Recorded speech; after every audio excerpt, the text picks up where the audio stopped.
Hi everybody, it's Honest John again. Now last week Trump held a rally in Milwaukee. Well, actually he held it in a suburb 20 miles away from Milwaukee. And during this rally, Trump decided that he was going to talk to black people. So he talks about how Democrats had failed them and that it was Democratic policies that kept black people down.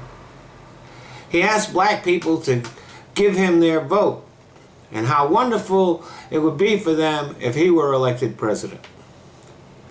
Now, he did not apologize or even mention his racist statements, tweets, and retweets, nor did he mention that his new campaign chair is Steve Bannon, the CEO of Breitbart.com.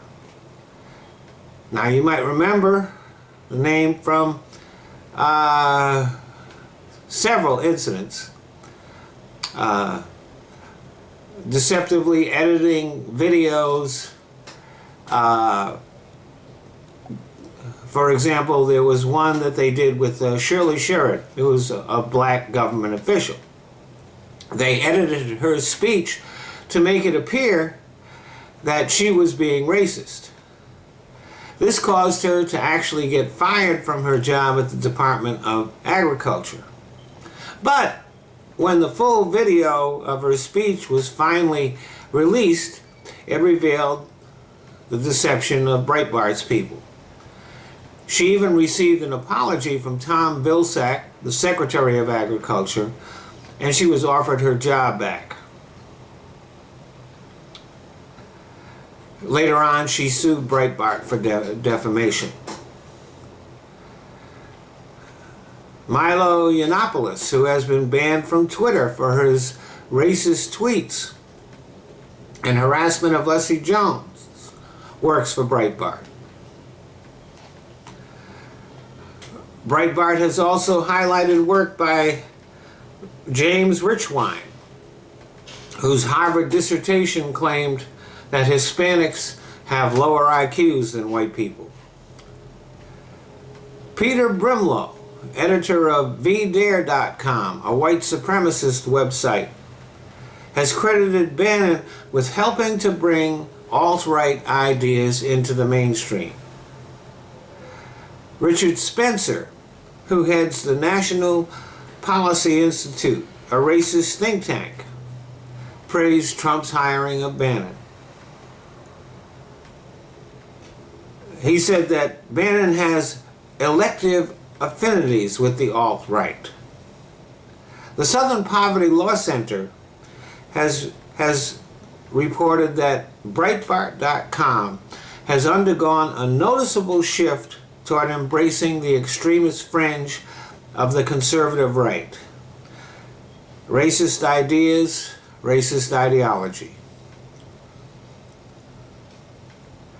Trump also didn't mention that he's called Black Lives Matter a racist organization. But it wouldn't have mattered if he did. If he did any of those things. Because there were no black people in the room.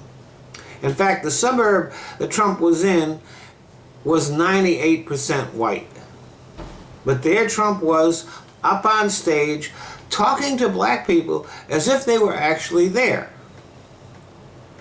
Now, Trump has had opportunities to speak at places where black people would actually show up.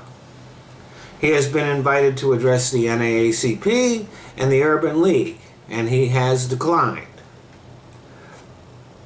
So what was Trump doing in a room full of white people talking to black people? Obviously, he was only pretending to talk to black people. He was really talking to white people. But he wasn't talking to the white people in the room. He was trying to convince white people that have been repulsed by his obvious bigotry. He was trying to convince them that he wasn't as bad as they think. He was saying, look at how not racist I am. Now, as a comedian, I find this hilarious, and we all should.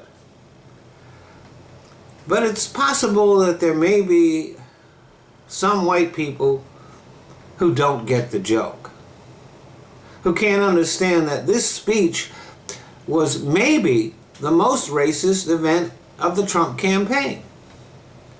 Not only was he not talking to black people, he was using them as a prop.